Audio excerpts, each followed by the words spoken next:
All right, so today we're diving into something I think we all deal with pretty much every day. Yeah. I mean, who hasn't laid awake at night worrying about something, right? Oh, absolutely. And there are so many different types of worry, too. I mean, everything from little everyday anxieties to like full-blown panic attacks. Yeah, exactly. Yeah. And today we're going to try to untangle it all using this book. Hmm. It's called How to Stop Worrying and Start Living by Dale Carnegie. Yeah, a classic. Definitely. Yeah. And, it was written back in 1948. Wow. So we'll see how it holds up today, right? Yeah, for sure. I'm curious. I'm excited to dig in. Me too. Okay, so one of the first things that really jumped out at me in this book was this concept of living in day-tight compartments. Right. It sounds kind of strange at first, Yeah, it does. but I think there's actually something really profound about it. What do you think? Well, I think what Carnegie is getting at is that a lot of our worry comes from this kind of like unchecked projection into the future. Like we get caught up in this loop of like, what if this happens and what if that happens? And it just spirals out of control. Oh boy, I know I do that all the time. Yeah. And so by like consciously focusing on just the present moment, on just today, on this day tight compartment, as he calls it, you're essentially like depriving the worry of the fuel it needs to kind of like grow and expand. So it's not about ignoring our problems or pretending they don't exist. Right. It's more about like managing our mental energy, Exactly. focusing on what we can actually control in this moment. Yeah, and it's like if you think about it, like trying to solve a giant jigsaw puzzle all at once, it's overwhelming. Oh my gosh, yes. But if you just focus on like one small section, one little corner of the puzzle, it becomes much more manageable. Right. And so it's the same thing with our worries.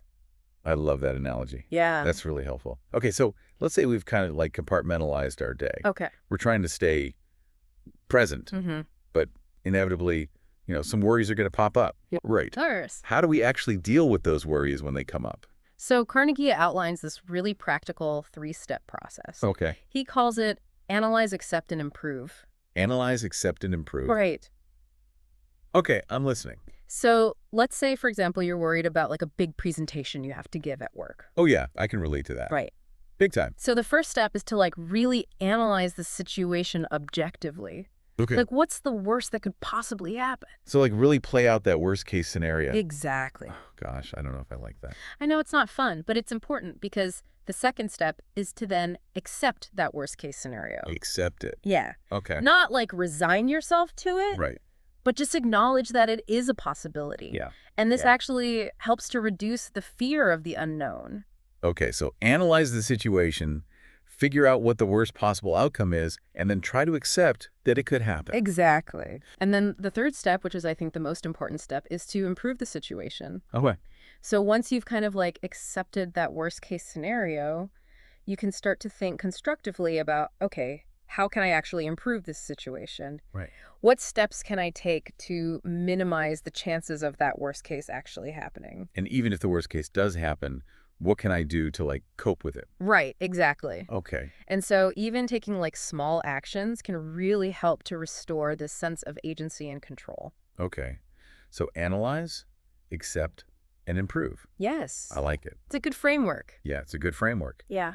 Okay, so another thing that Carnegie talks about is the importance of keeping busy with meaningful tasks. Mm. And I'm curious, what makes a task meaningful in this context? Yeah. Because it seems like it's more than just like distraction, It's got to be something deeper than that. Yeah, it's about finding activities that like engage you on a deeper level. Okay. So it could be work that you find really fulfilling. It could be creative pursuits. Right. It could be spending time with loved ones. It could even be acts of service, like volunteering or helping others. Right.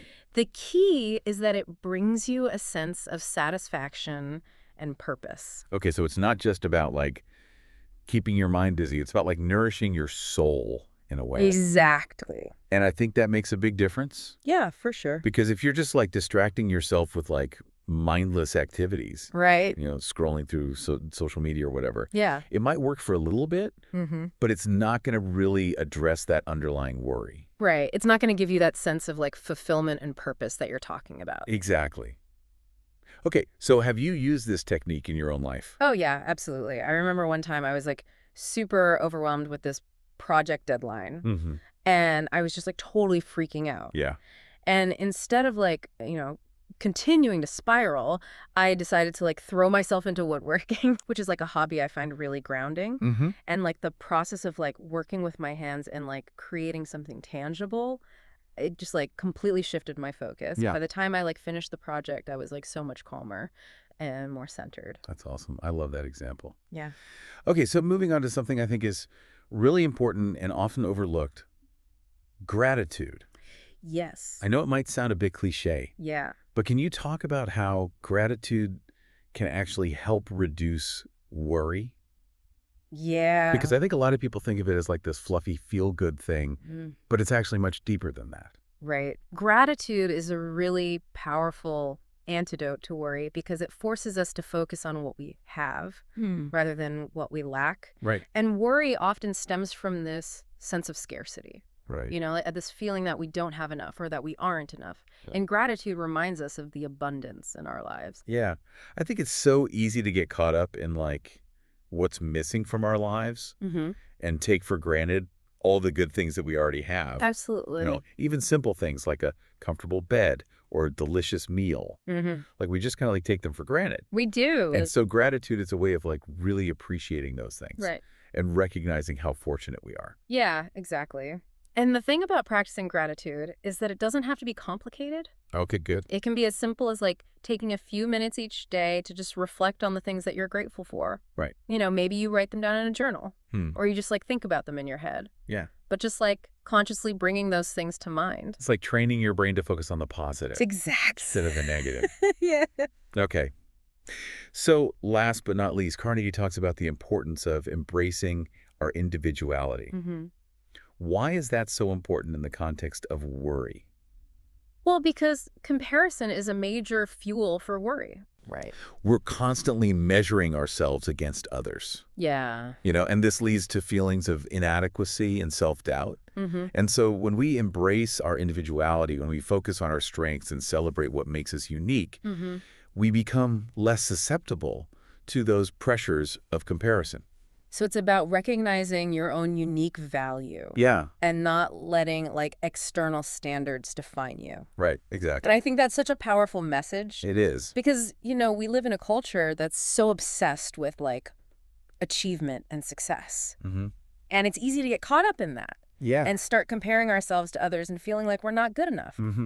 But when we remember that we're all on our own unique paths, Yes. and that our journey is valid regardless of where others might be, Mm-hmm. it really takes the pressure off. It does. And allows us to like focus on our own growth and development. Yeah, Yeah. excellent. So as we wrap up this deep dive into Carnegie's work, I'm struck by how these seemingly simple shifts in mindset can have such a profound impact on how we deal with worry.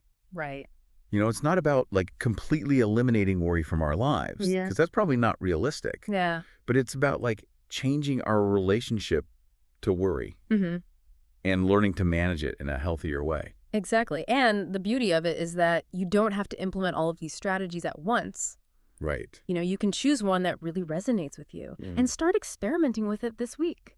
Right. See how it feels. Exactly. Maybe it's living in day-tight compartments. Mhm. Maybe it's practicing gratitude. Yeah. Maybe it's challenging those negative comparisons. Mhm. Just pick one and see how it goes. I love that. And as you navigate your week, I want you to consider this. What beliefs are driving your anxieties? Mm. Are those beliefs based on facts? Right. Or are they based on assumptions that you've picked up along the way? Mm-hmm. It's just something to ponder as you work on cultivating a calmer and more present state of mind. That's a great question to ask yourself. Yeah, I think it's really important. Yeah. All right. Well, thanks for diving into that with me. Yeah, this was great. That was fun. Till next time. See ya.